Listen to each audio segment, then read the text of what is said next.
Hello guys, this is Surendra Kumar. अभियान IAS academy के YouTube channel पर आपका स्वागत है। गाइस, आज हम एक वेरी इंपॉर्टेंट टॉपिक के बारे में बात करेंगे। इस टॉपिक से हर एग्जाम में ज़रूर एक क्वेश्चन पूछे जाने की संभावना है।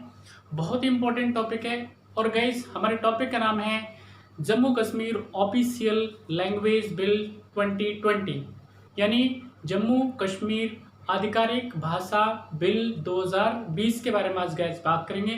गाइस, ये बिल चर्चा में क्यों है, बहुत ही इम्पोर्टेंट है।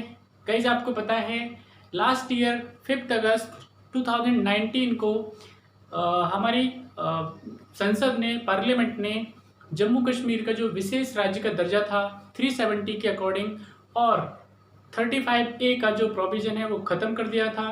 तो अभी उस दिन के बाद से केंद्र सरकार लगातार जम्मू कश्मीर में वहाँ के लोगों के लिए, वहाँ की जनता के लिए और वहाँ के प्रशासन के लिए रोज़ नए नए जो रिफॉर्म्स हैं, नई नई चीज़ें हैं, नए नए बेनिफिट्स हैं वो प्रोवाइड वहाँ पे किए जा रहे हैं। तो उसी की कड़ी में हम इस बिल को मान सकते हैं। तो गाइस, चलिए बात करते हैं इस बिल के बारे में, Jammu Kashmir official language bill 2020 के बारे में। गाइस, तो ये बेसिकली है क्या? तो अभी तक हम लोग अगर बात करें तो ऑफिशियल लैंग्वेज का मतलब अगर हम बात करें तो ये जो लैंग्वेज होती है वो आपकी विधानसभा की लैंग्वेज होगी, असेंबली की लैंग्वेज होगी, राइट। तो अभी तक अगर हम बात करें तो असेंबली में कौन सी लैंग्वेज इस्तेमाल की जाती थी, तो अभी तक अगर हम करेंगे बात तो वहाँ पे अंग्रेजी और उर्दू जो है आपके पास में विशेष तौर पे इस्तेमाल की जाती थी। लेकिन इस बिल के अलावा, इस बिल के बाद अभी वहाँ पे कश्मीरी, हिंदी और जो डोगरी लैंग्वेजेस हैं वहाँ पे भी, यानी ये आपके पास लाइक रीजनल लैंग्वेज है, इसमें भी वहाँ पे कार्रवाई होगी। और इससे पहले की जो लैंग्वेज है guys, as I told you, English और आपके पास जो उर्दू है इसमें कार्रवाई होती थी। तो ये बहुत ही इंपॉर्टेंट बिल है, बहुत ही महत्वपूर्ण ये बिल है एक भाषा की दृष्टि से। इसमें क्या होगा गाइस, आपको पता है भाषा जो होती है हमारे कल्चर का पार्ट होती है, हमारी संस्कृति का पार्ट होती है।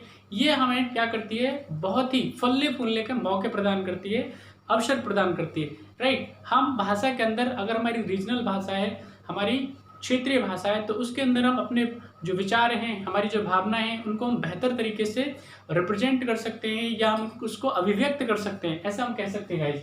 तो ये जो है आपके पास में बहुत ही इंपॉर्टेंट है। इसके अलावा गाइज हम बात करें तो अभी यहाँ पे जब इसको बिल को पास किया जा रहा था तो और कई लैंग्वेजें जिनको इस लिस्ट में शामिल करने की बात की जा रही थी। अभी अगर मैं गाइज बात करूँ तो ये जो लैंग्वेज है आपके पास में, ये ऑलरेडी हमारी 8th शेड्यूल में मेंशन है। यानी कॉन्स्टिट्यूशन ऑफ इंडिया की बात करूं तो कॉन्स्टिट्यूशन ऑफ इंडिया में अभी 12 शेड्यूल हैं, यानी 12 अनुसूचियां हैं। और 12 अनुसूचियों में से जो 8 नंबर की अनुसूची है उसके अंदर हमारे पास क्या है, लैंग्वेजेस के बारे में, यानी लैंग्वेजेस ऑफ रिपब्लिक्स की बात की गई है। यानी जो हमारा भारतीय गणतंत्र है, ठीक है, उसकी क्या होंगी, भाषाएं क्या होंगी इसके अंदर। तो अभी हमारे पास उसके अंदर जो 8वीं अनुसूची है उसमें 22 भाषाओं को मेंशन किया गया है। तो ये जो भाषा है आपके पास में, अंग्रेजी को छोड़ करके अगर हम अंग्रेजी की बात करें तो अंग्रेजी जो है आपके पास में 8th शेड्यूल में मेंशन नहीं है। बाकी ये भाषाएं आपके पास 8th शेड्यूल में मेंशन है।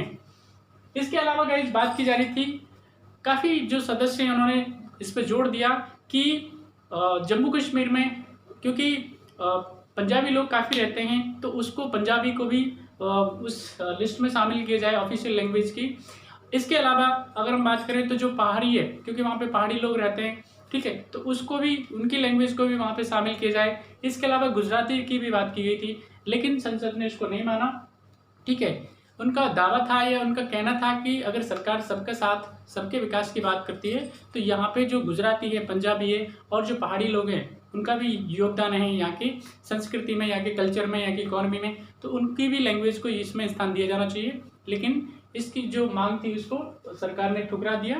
तो गाइज, अभी सिर्फ आपके पास में इन 3 लैंग्वेज को, कश्मीरी, हिंदी और डोगरी को ही ऑफिशियल लैंग्वेज में शामिल किया गया है।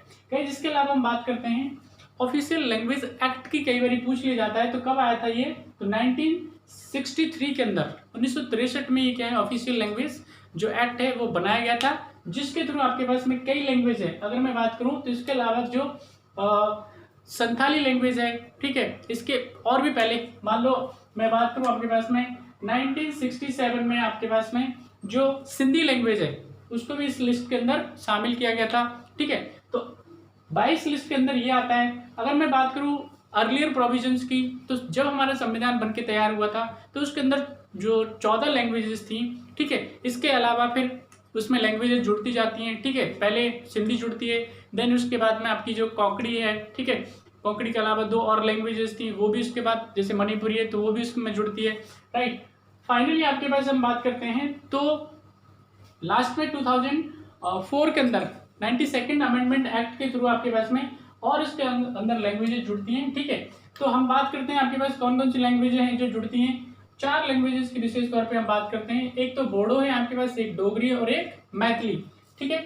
इसके अलावा आपके पास संथाली जो लैंग्वेज है वो भी आपके पास यही 2004 में ये रिसेंट ऐड हुई आपके पास लैंग्वेजेस हैं, जो कि हमारी 8th शेड्यूल है, ठीक है, जिसके अंदर 22 भाषा है, उनके अंदर इसको शामिल किया गया था। गाइस इसके अलावा वेरी इंपॉर्टेंट क्वेश्चन अराइज होता है कि 8th शेड्यूल है आपके पास में, ठीक है, तो 8th शेड्यूल के लिए रिस्पॉन्सिबल जो आपके पास आर्टिकल है ऑफिशियल लैंग्वेज पार्लियामेंट की क्या होगी। अगर हम बात करें पार्लियामेंट की ऑफिशियल लैंग्वेज की तो वो क्या होगी, राइट, यानी संसद की जो आपके पास में भाषा है, ठीक है, वो क्या होगी। तो गाइस कॉन्स्टिट्यूशन का आर्टिकल है आपके पास में 343, ठीक है, 343 आपको 343 जो आर्टिकल है आपके पास में उसके अंदर हिंदी जो लैंग्वेज है, ठीक है, वो भी किसके अंदर होगी, देवनागरी स्क्रिप्ट होगा उसका, देवनागरी लिपि में मेंशन होगी। तो यहाँ पे आपके पास में हिंदी यानी प्राइमरी लैंग्वेज होगी जिसमें संसद की जो क्या है कार्रवाई है वो होगी। इसके अलावा कौन सी लैंग्वेज होगी, या फिर आपके पास 15 ईयर के लिए पहले प्रोविजन था इंग्लिश का, लेकिन अभी क्या है, इंग्लिश दूसरी भाषा है जो पार्लियामेंट में इस्तेमाल की जाती है। गाइस अगर हम बात करें सुप्रीम कोर्ट की, तो सुप्रीम कोर्ट में कौन सी लैंग्वेज है वो इस्तेमाल की जाती है। तो सुप्रीम कोर्ट में अभी जो लैंग्वेज है प्राइमरी लैंग्वेज की बात करें तो वो प्राइमरी लैंग्वेज है जिसमें सुप्रीम कोर्ट की डे टू डे कार्रवाइयाँ होती हैं, अंग्रेजी में होती हैं।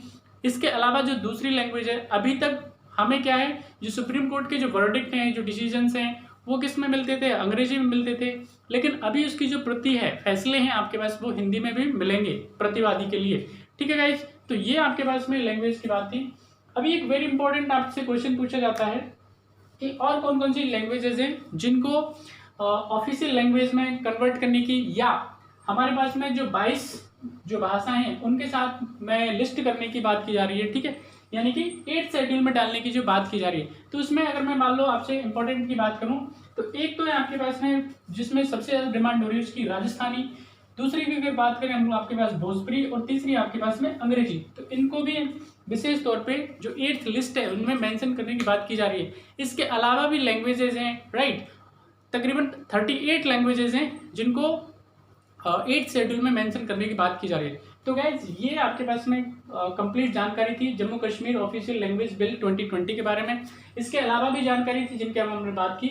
आई होप ये जो वीडियो है आपके काम का होगा, आप जरूर इसको देखें, राइट। अगली वीडियो में मिलते हैं, तब तक अपना ध्यान रखें, थैंक यू।